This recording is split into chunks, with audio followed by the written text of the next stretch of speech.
Hello there, every pony, and welcome to episode 4 of the Brony Bookclub. This week, we have on our guest. Hello. He is the author of But the Kitchen Sink, a great fanfic. And the theme this week is comedy. So I'll let my co-host and him introduce themselves. In what order? Sam first, obviously. Okay. I'm Sam, the co-host. So yeah, that's me. That's all. Yeah.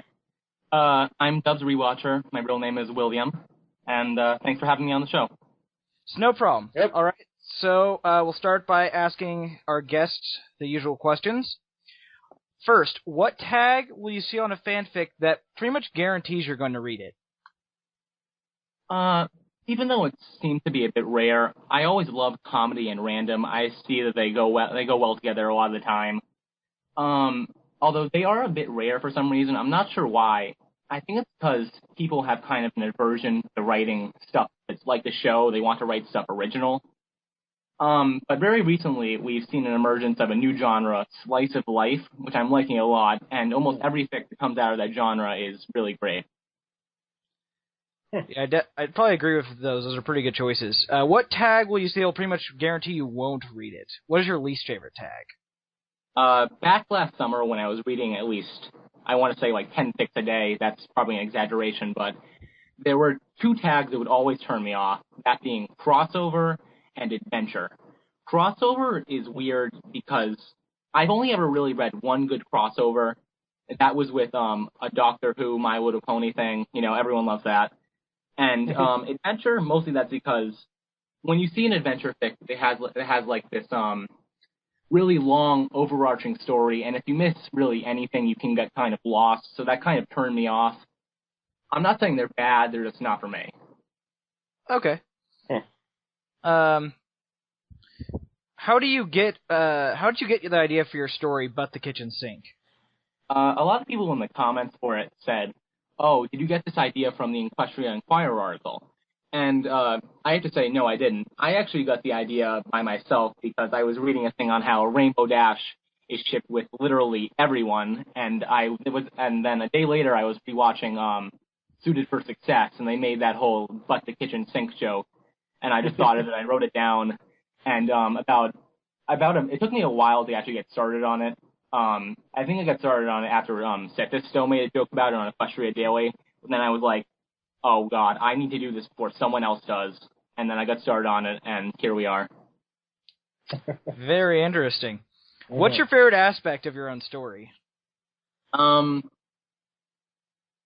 think it's just the way it kind of treats itself. I mean, you read it, you obviously know this isn't a really serious story. I mean, like, I don't seriously ship Rainbow Dash and a chrome-plated kitchen sink, but you have to. But I like really treating the entire concept seriously. I mean, like, a lot of my editors said, "Oh, this fic could have just been phoned in, but you did a really good job making it legitimate," and I'm really proud of myself for doing that because, I mean, I somehow expanded a story about a pastel-colored pony falling in love with a sink over 6,000 words.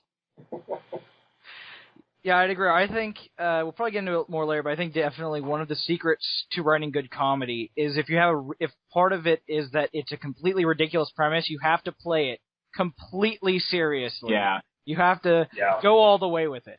Don't go in and say, "Oh, guys, I'm not taking this seriously, but, you know, you can laugh if you want." Yeah. Pretty much. What advice do you have for any pony listening who's trying to start writing fan fiction and isn't sure how they should? I'm going to say the stereotypical thing that every writer says to every other writer. Read. Seriously. Before I wrote my first fanfic, which was actually pretty bad for my first start, I will admit, I had read approximately 2 months of fanfics. Were reading like 5 every night. I was staying up till like 3 in the morning just reading the archives archives on Equestria Daily. And I feel like that really gave me a good feel for what the fandom likes, how it reacts to certain things. And besides that, again, just read professional stuff. If you're in school and you get a reading assignment, don't go on Spark Notes. Please read. Yeah, that's definitely good advice. Yeah, certainly. And that kind of ties into the next question. Who are your favorite professional authors, and how do you think your love of their writing affects yours? I was trying to prepare for this interview today. I was at a party, or not really a party, like a picnic for my church, and I was sitting off by my side reading. And then I got on my phone and started practicing the questions, and people were looking at me thinking, why is this guy talking to himself? And it was kind of hard to come up with an answer to this question because I don't really like specific authors. I like specific books. The only author I think I really ever followed everything by her was an author named Erin Hunter, who is actually a pen name for 3 women who write the book series Warriors, which is a story about, it takes place in this jungle, and I think it's in either California or England, and it follows all these wild feral cats, and it's basically just them dealing with, all this clans and religion, and it's a really, if I may use a somewhat vulgar term, pretty badass series of books. And I've always loved Erin Hunter, but besides that, my favorite book of all time is House of Leaves by Mark Z. Danielewski.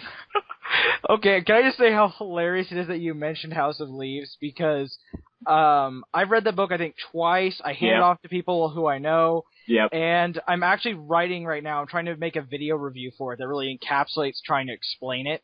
Yeah. And it's probably not my favorite book, but it is a great book.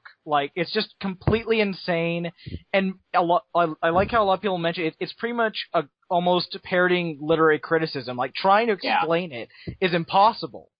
I was I suggested to people, and they're like, "Oh, what's it about?" And I'm like, I don't know. I'm sorry. I just tell them what TV Trope says. I'm just like, okay, so it's a book, about a movie, about a house, and the house is a labyrinth. I try to explain it to people, and then they're like, okay, I'll check it out. And I know, there's what the hell is this guy talking about? Exactly. Yeah, I have never heard of that book before somehow, so I'm going to have to look that up. Well, from what you guys are saying, it sounds like a must-read for me. At work, sometimes I suggest it to people, and they say, oh, is it appropriate for children? I'm like, no, it's not appropriate for anybody. That's very true. And I guess, so next we'll discuss the week's theme. Okay. So we're going to discuss comedy. So I guess first we'll just be being a little bit general. What do you think works as comedy, at least in fan fiction? And I guess what especially to start that off would be how subjective it is, because there's just I think me and Sam were talking when we were going through fanfics for this week with comedy. Yeah. We realized that this, he likes one over me, over the one over my favorite, over yours. He found one he liked better. And I just don't understand that, because I think the ending to yours is the ultimate joke. It is perfect. To be clear, I certainly don't disagree with that. That was a pretty. That was pretty awesome. What fic is it? Oh, we'll bring it up later. It's going to be it's one of his. I'll certainly be mentioning it later. Okay. Yeah, but I guess that's the thing. Is I think more than adventure or crossover or anything, comedy is probably the most subjective thing when it comes to, especially because when you're dealing with fan fiction, usually if you ask someone what's funny, a lot of things they bring up aren't things you can really do very well in fan fiction, like timing. Timing is one of the most important parts of comedy. Yeah. But it's hard to get timing across on the written page. Yeah. Though I do think somehow you managed it. I don't exactly know how, but you did get it. Yeah, it was hard. Trust me. At first, the story went through a lot of evolutions. First, it started out as kind of like a weird, happy comedy and also sad fic. In that, at the beginning of it, in the original thing, it was when Rainbow Dash was trying to impress the Sink and she didn't want to eat the cupcakes. In my original draft, Pinkie Pie got really, really sad at that, and she ended up becoming the whole Pinkamena thing. And it then kind of rolled on from that. And when I handed it to my first editor, they were like, "What the hell are you doing? This is just really bad mood whiplash." And I agreed with them, so I reworked pretty much the entire thing. The comedy whole tetanus thing at the end, I still love that. It became kind of an in-joke with my friends in that whenever we see a sink or have something having to do with tetanus, we basically call each other and we're like, "Ha, kitchen sinks." That's pretty much what I'll be thinking of every time I look at a kitchen sink now. Jeez. Yeah. Admittedly, that's. There was one point where I was reading this medical article, just out of the blue, and then it was talking about vaccines. They had all these different vaccines, one of which was tetanus, and it turned out the vaccine was called kitchen sink vaccine. And really? Yeah. Wow. But back to the question, I feel like I've been kind of avoiding it. One of the biggest things I have to say about this is know when to use comedy. There was a fic once on Equestria Daily. I can't remember the name of it right now because I just didn't like it that much. But it was basically about the Cutie Mark Crusaders go missing, and apparently it's implied that it was some creature in the woods that captured them, and it was meant to be a really dark, serious piece of fiction. But the author completely ruined it because every few lines he would just make a joke, and it would completely ruin all sense of tension he had, and it made me really, really angry, and I didn't like it. Yeah. Yeah, that is true. Knowing when to use comedy is also incredibly important. Yeah. Yeah. Oh, no, you go ahead. Besides that, I'm not completely sure. I mean, a lot of the comedy fics I've written have kind of ridden along with the memes that have been within the fandom. A few people have actually called me unoriginal for that, and I have to say I do agree a little bit. But really, with that, it's just kind of taking the comedy and kind of expanding it. I mean, one of the first fics I ever wrote was about the whole Luna in socks thing. And that was just kind of a basic thing that kind of exploded and expanded. But I think I managed to make that work pretty well, and I was kind of proud of myself. But really, it's hard to say how to do it. It's just kind of take what you find funny and make it work. Yeah, I guess since we're talking about comedy, it'd be interesting to note that there's kind of a divide in the pony community when it comes to comedy fics. Yeah. There's the ones like yours, which the best way is just to use a normal fan fiction term. It's a crack fic. It's this would never happen. Pretty much. But it would never happen, but we're making it happen anyway. Yeah, exactly. It's completely insane. And then there's the other kind, which is normal show comedy. Yeah. Or, episode fic kind of comedy, which those can work really well too. And I think they definitely require different things. I guess it's kind of when it comes to crack fics, it's like with yours, like we said earlier, you treated it completely seriously, and what if this was happening? Yeah. And the one thing I could compare it to is I tried reading a crack fic recently. That was a pony fic, and the whole idea was it was a writer who had writer's block, and he just put Pinkie Pie. He was just starting with Pinkie Pie, and Pinkie Pie kept encouraging him. Oh man, what is it? It's I will call them Cuppins. Yeah, I think that's what it's called. I respect it, but I couldn't get into it because I didn't think it was trying. I guess it's the whole idea. It wasn't serious. I was trying to go. I guess it was almost too existential for me, which is weird considering I love House of Leaves. But even this was just, I had no idea what was going on. I remember that fic when it came out because the author I have a kind of weird story about him, but I remember it was kind of it started out in a bakery and it ended up all the main six were at a lake and they were fighting in giant robots. Yeah, I did not get that far. What? Did you not read the entire thing? No, I didn't. It was one of those things. I basically had this thing I did a couple months ago where I favorited. I bookmarked tons of fics and put them in a folder and just went through them alphabetically. And when I got to that one, with a lot of them, I'd start reading, and if it didn't get me early on, I'd be like, I'll probably read this later, but right now I'm deleting it.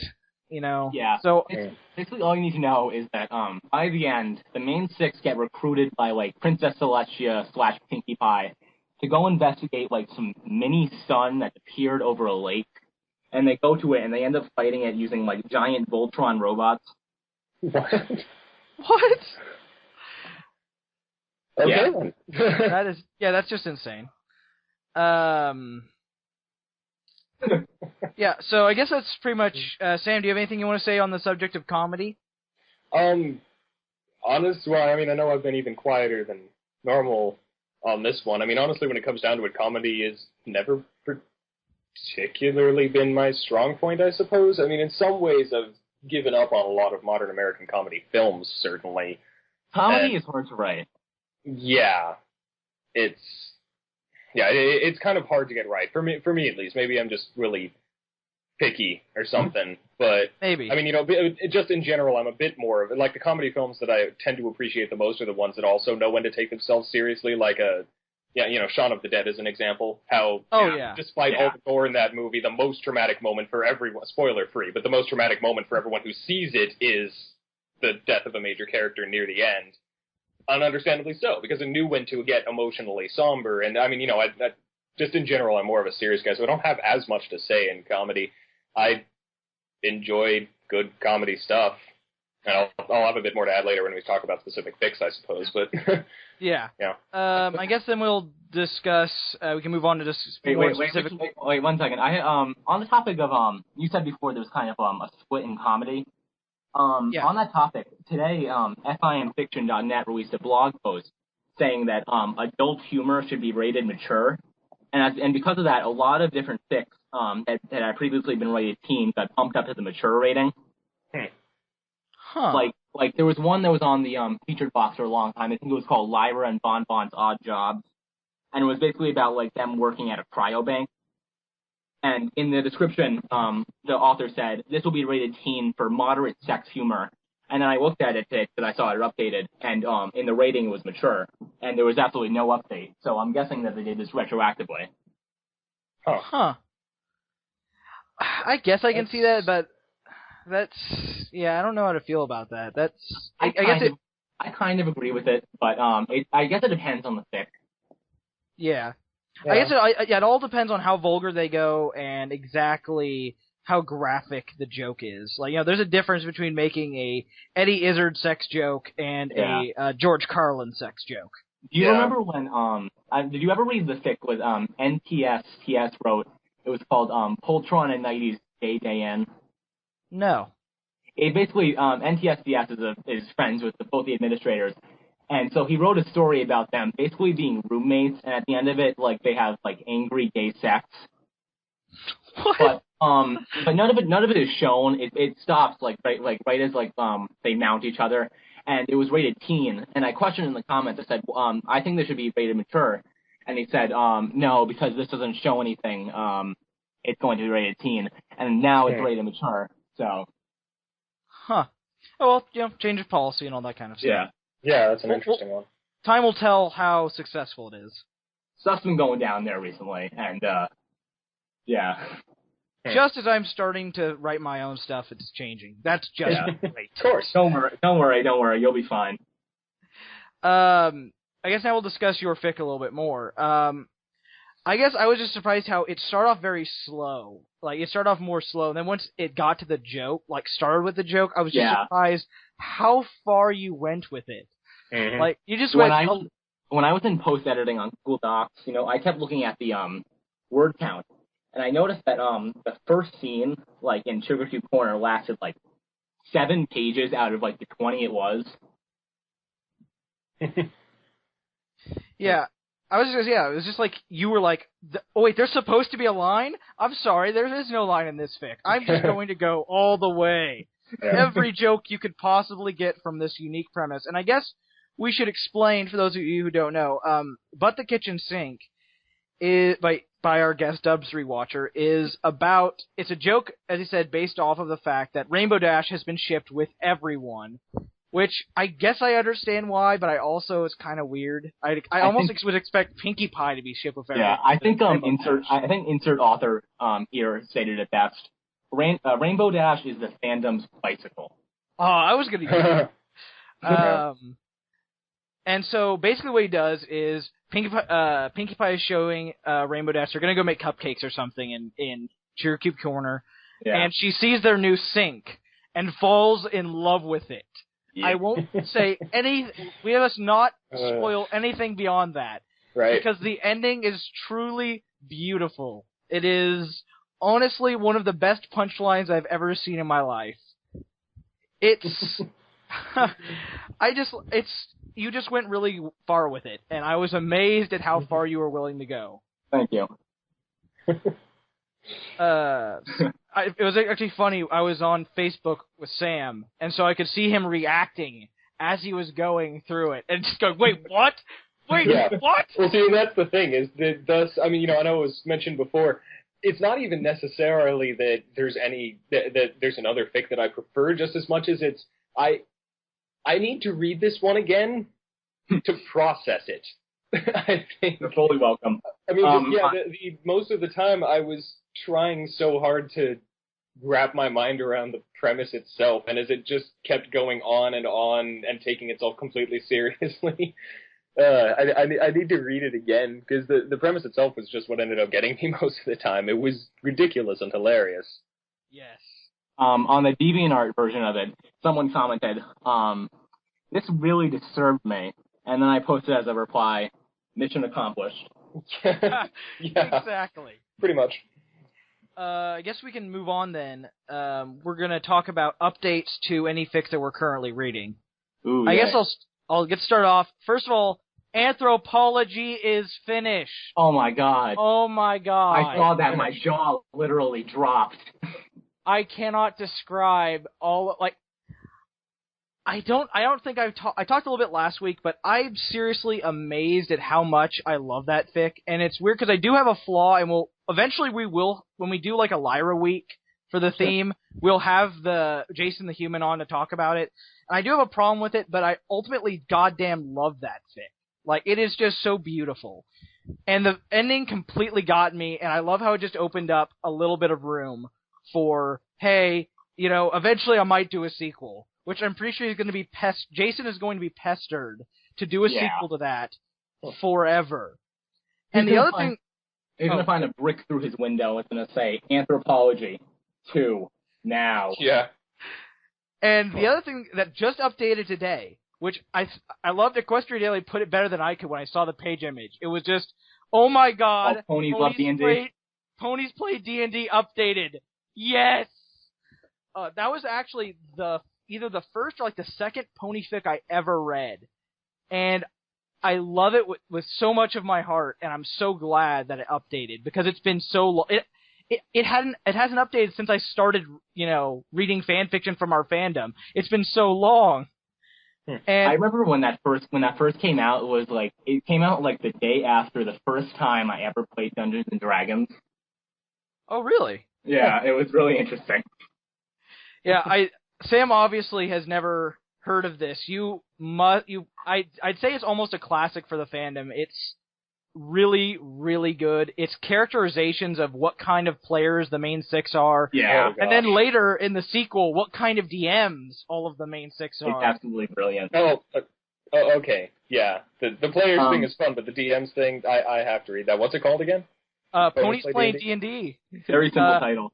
And then the best thing is the update is Zecora as a DM, and it was the best. Oh gosh. Oh my god. That would be amazing.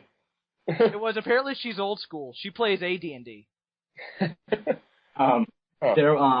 it makes me want to read it anymore, know that Poltron on the administrator at FIM Fiction, he's a little bit of an elitist, and he's stated multiple times that Ponies Play D&D is the one fic he actually likes. And he runs a website for fan fiction. That's weird.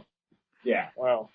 So Dubs, what has updated recently that you're just loving, besides apparently the two I just mentioned? When Anthropology finished, my jaw dropped.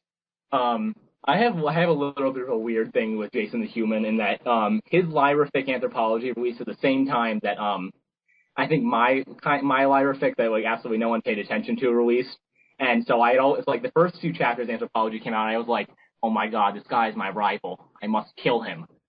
But then after a while I was just like, I'm being silly, he's great, and he needs to enjoy it. What else? Background Pony. You know that fic? I've heard of it. I keep seeing the tag and going, oh my god, that description is the saddest thing I've ever heard. I'm not reading it. Whenever it updates, basically all you need to know is that every update is about 20,000 words long. Wow. So whenever I see that, I'm like, oh, God, I have to read this. So it's a really, really good story. Short Skirts and Explosions is a really, really good writer.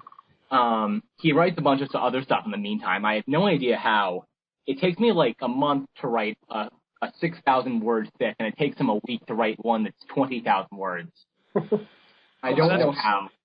That is crazy. The only thing crazier, I think, is that there's someone who's beyond that in insanity. I don't know the name off the top of my head, but it's a odd left kind of tangentially related to our fandom, Powerpuff Girls fic that is ongoing.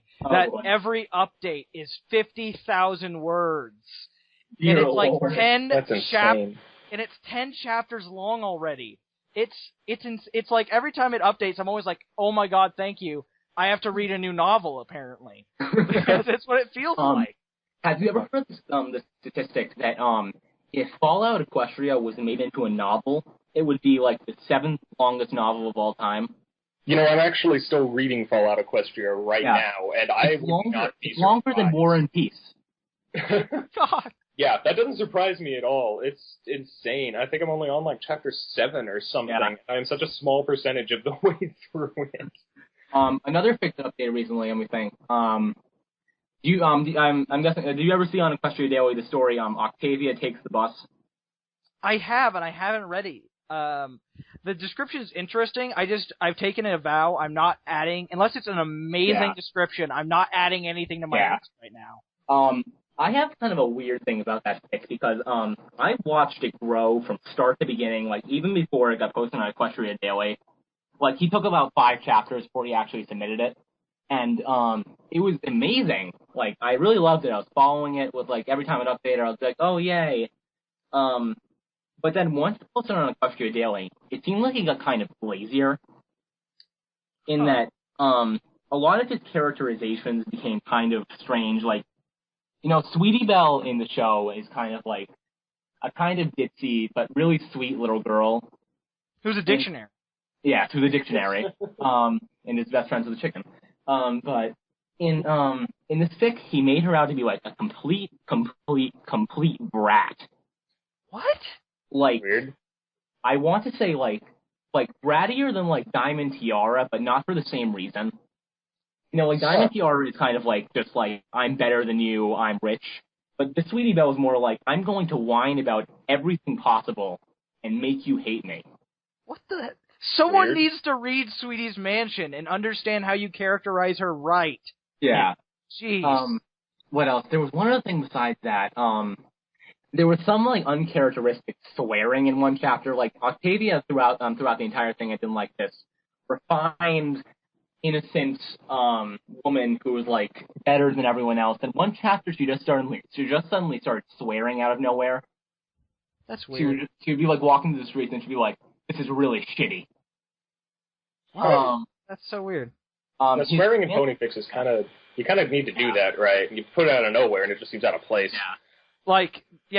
Since we're doing comedy, I didn't have it on my list, but I just say, since we're mentioning it, there's a great one where it's very short and it's just like, Sweetie, the Keymark Crusaders hear Rainbow Dash say fuck. That was a weird time because there was one week where I think like 2 or 3 fics with the same exact premise came out. And it was all that the Keymark Crusaders learned the swear words, and they started using them. I think it's like one guy did it at the same time another. Like 2 people thought of it independently, but then everyone else saw that and went, "That's a brilliant idea. I need to do it myself." Yeah, and then I'm pretty sure they like all hit the featured box. God, because it's a funny premise. Yeah. I mean, it really is. Yeah, well, when played right, it can turn out well. I certainly enjoyed in a Nine Knackered Souls the Red vs. Blue crossover. When every time Jack would swear around Fluttershy, Rainbow Dash would kick him. That was fun. They recently changed the featured box. It used to be that like every time Absolute Anonymous would upload a story, he would get #1 in the featured box immediately. Just because he has the most followers in F-Fan fiction, I think. So whenever he posted something, like 1,000 people would immediately read it, and about half of them would immediately click like without actually reading it. Huh. So they had to fix it. So now only 3 slots are actually based on popularity, and the other two are basically if an old fic updates and a lot of people are reading it, they'll get that slot. So, as Sam says every week, he's not reading anything that's really updating right now. I'm as I've said in previous times, this podcast itself has largely been what got me back into fan fiction after a long time of having completely lost faith in it. So I'm still catching up. When did you lose faith in it? Long time, like years ago, before the whole pony fandom thing even started. Okay. I just kept running into a bunch of stuff that was no good, and eventually I was about to say if you had read like one fic that just made you lose all hope, I was gonna be like, send me that fic right now. Yeah, I wish. No, I mean, there are certainly the ones that are fun to make fun of, like, the classics like My Immortal and Full Life Consequences and stuff. But no, it was mostly just having no good experiences with it over a good amount of time, and so I just ignored it entirely until Roy came to me about this. So still catching up, haven't found any. I mean, I'm still in process of reading some, like the aforementioned Fallout Equestria, but none that are currently updating. Well, if I may say something, the first fic I ever read was Cupcakes. Oh my God! I'm so sorry for you. And now here I am. I mean, that was the first thing I ever read because everyone on /do/ was talking about it. So I finally went on to Equestria Daily and read it. I only read Cupcakes because I thought I owed it to my blog readers for being away for a while. I deserved to torture myself. So I read it in my school library, and I came a fraction of a second away from puking all over the desk. It was... Oh, man. Ugh. I skimmed it. That's all I'm willing to do. That's as close as I'm getting. I have a friend who I basically made get into the pony fandom, and he was trying to write a fic, and in the middle of writing it, I was like, have you ever read Cupcakes? And he said, no, I've never heard of it. And so I made him come to my house and in front of me read Cupcakes, and watching his facial expressions was priceless. Oh, That's just mean. I know! Oh, gosh. Okay, so next we'll talk about stuff that fits the theme that's a little bit older. So, I guess we'll start with Sam. Sam, what do you got? Okay, well, the aforementioned one that I also really liked was it was actually mentioned on the second episode, I think. I believe it was the second episode. Yeah, because it's a crossover with the Dresden Files, and it's called Forever. Just basically Pinkie Pie shows up at some point when Dresden's making a promise to someone, and just ends up hanging out, making cupcakes, and inviting all of everyone that Dresden knows, including his mortal enemies. And I mean, I'm still only partway through the book series, so some of it certainly flew over my head, but that was pretty freaking hilarious. And that was another one where the ending just kind of caught me completely off guard, too, and made me laugh quite a bit. I'd like to make it clear that he's talking about the one-shot Forever, not the sequel to the one-shot that is this really giant, grim, dark, ongoing fic, which neither of us have read, and I doubt I ever will. Yeah, sorry, I forgot that one existed. So yes, the short one-shot. I also started reading another one recently that I think it's dead because it isn't classified as ongoing or completed, and it hasn't been updated in about a year, and it's kind of episodic anyway. But I started reading it when I was looking for other ones. It's called The Elements of Gaming. Oh, The Elements of Gaming! I know that fic. A very simple premise. Celestia sends the main six, an Xbox. Sends them like an Xbox. Yeah, with various games that they can try and play. And I mean, in a way, it doesn't try and constantly set up jokes or anything. It just basically goes through the process of these ponies learning how to set it up and how to play it, and all of their different play styles and such. The first episode, Taylor, it has such amazing characterization. Oh yeah, it's pretty perfect, really. It is so funny that you mentioned that, because I just started the Ask Tumblr, Ask the Gamer Ponies, which the main six as gamers in an alternate universe. And you should go read what's it called? What's the thing called again? Elements of Gaming, I believe. Elements of Gaming, that's what it is. Yeah. Elements of Gaming. That's a very enjoyable one. I need to read that. I definitely need to read that. There's one episode where it's their reaction to Gears of War. Yes. And so they're just playing it, and they accidentally press one of the buttons that's to like chainsaw someone's head open. Yep. And they just watch it, and they just freeze, and they all start like throwing up. Except Pinkie Pie, who then starts freaking everyone out on purpose. She sneaks, like, Twilight is, like, having nightmares, and then Pinkie Pie just sneaks up on her in the middle of the night. Wow. Yeah, of the characterizations in that Tumblr I just mentioned, I think my favorite one, which I hope this did, was that Rarity is like the person who isn't that much of a quote-unquote gamer, but is a artiste gamer, like, oh, I love Shadow of the Colossus, and I love Wind Waker. And, these games that I go for the art. I wait in for my elements of gaming. She doesn't really play many of the games, but then I get to the one episode where they play in real-time strategy. Yes. And she just completely dominates everyone. Well, only does so after they start destroying her beautiful structures. Yeah. Spend the entire time on base building, and then they destroy something pretty, and she freaks out. She just goes insane and then she just completely destroys Rainbow Dash. Yep. That definitely sounds interesting. Yeah, it's a fun one. I've been enjoying it. Dubs, what do you have to recommend? Two older fics. My favorite fic of all time is one called The Sound of Sunlight. It finished a long time ago. I want to say like last September. No, not last September. Earlier than that. Probably like either August or July. And it basically takes place. It focuses around Octavia, but before she became famous. This is like when she was just a filly living in Manhattan. And what it basically happens is that she plays the cello all the time. She's basically, forced by her parents. And but she's basically like lost all meaning in it. Like it's just kind of like some practice art. And she gets elected to play in front of the princess. Her along with her rival Frederick, who plays the piano. And there's just all this animosity that happens. There's one character named Mr. Bridge, who I didn't realize who he was until the third time I had read the fic over. A lot of the times he refers to his daughter, who is a blue-haired filly who plays a certain type of music. Oh. And I didn't realize who that was until the third time I was reading it. And the fic ends with Octavia saying that she's going to visit that filly. But sounds interesting. You'll have to give us a link. But if you just go into the archives and just find The Sound of Sunlight, it's a 5-star fic. I recommend it to everyone. The author, a few months after he wrote it, updated the ending, so it's a lot. I think it's a lot better than it originally was. Let's see. What's another fic? There was one that really disappointed me called The Sun is Tired. That's another really old one. It's basically like Celestia is regarded as a tyrant everywhere, but she's tired of being regarded as a tyrant and being feared by everyone. Yeah. And so she tries to go to Ponyville for vacation, but then there everyone still fears her, and she realizes that even Twilight fears her, and she basically goes insane. Huh.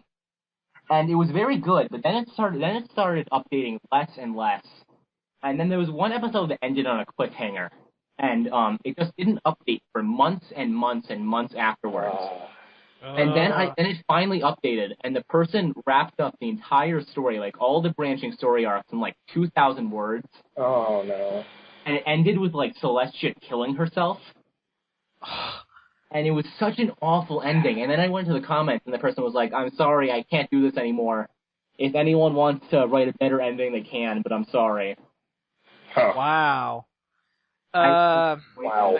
That's unfortunate. I'm gonna try and lighten the mood a little bit. Yeah. I have two. The first one is a Twilight and Trixie story by Ashua Joshua Talon, who, if you don't know who that is, it is Progress. Yeah. Oh, it's actually called a Twilight and Trixie story? Yeah, that's literally the name. Oh, okay, got it. It's hilarious. It's basically... there's so many fics where Trixie shows up in Ponyville and apologizes and becomes a better pony. And then about half of them end with sloppy makeout sessions. Exactly. Yeah. What he is saying right there, it's a complete parody of that. She comes and is like, "Oh yeah, Twilight, I'm really sorry. I was hoping we could be friends." She's like, "Oh, I guess, yeah, sure." And then she's like, "All right, well, I need a place to live. Do you think I could stay?" And it's her trying to seduce Twilight really overtly. Entire time, and it's I remember that. Yeah.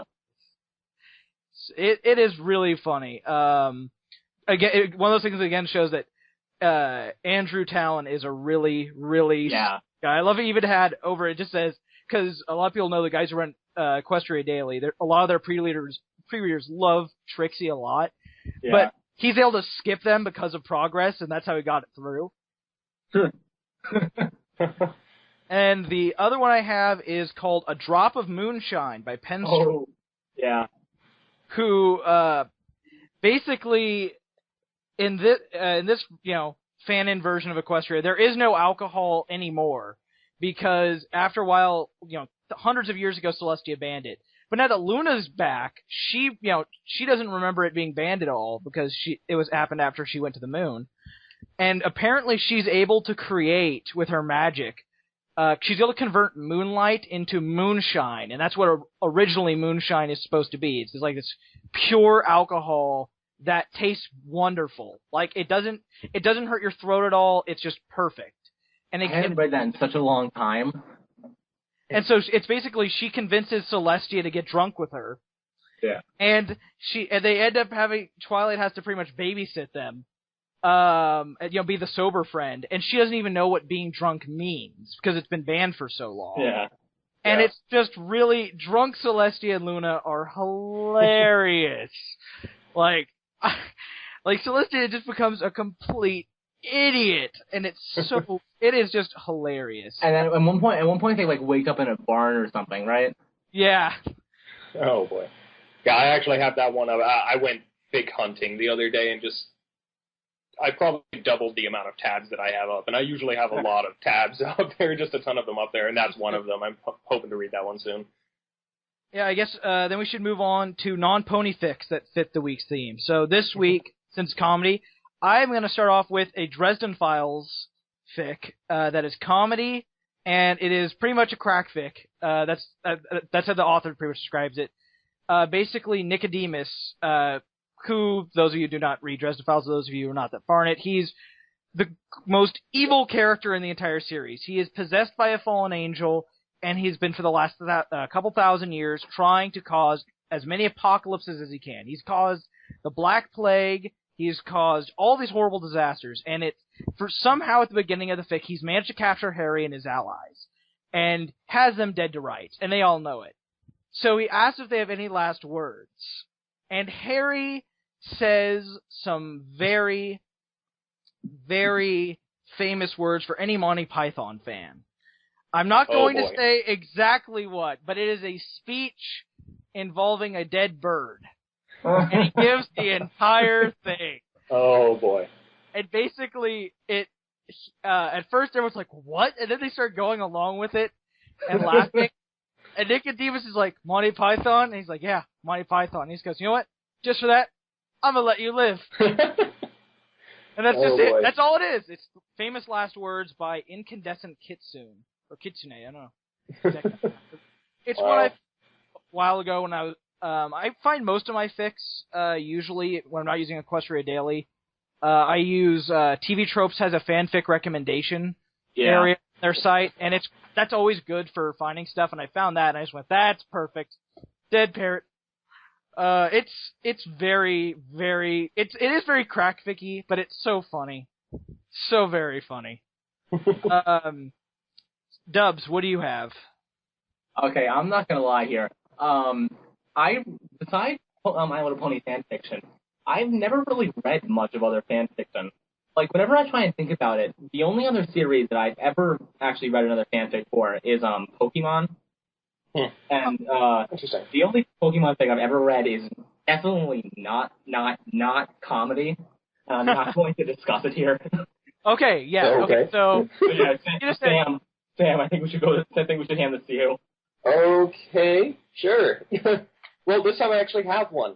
Yay! Because, I'm the same way, having, again, just recently gotten back into fanfiction. In the first place, it's mostly been the pony stuff for this podcast and surrounding the themes of it, but I actually did go searching around this time. I went to the TV Tropes page and looking at things that I not only liked, but actually might have potential for some really funny stuff, I went to the Avatar The Last Airbender page. Oh, yeah. That is my favorite show of all time. Just absolutely love it. So I have a story to tell about that after you talk. Oh, okay. So yeah, I'm going around and looking just for stuff that sounds interesting, and I found a fic called "Bring Me All Your Elderly" by an author called Rain and Roses.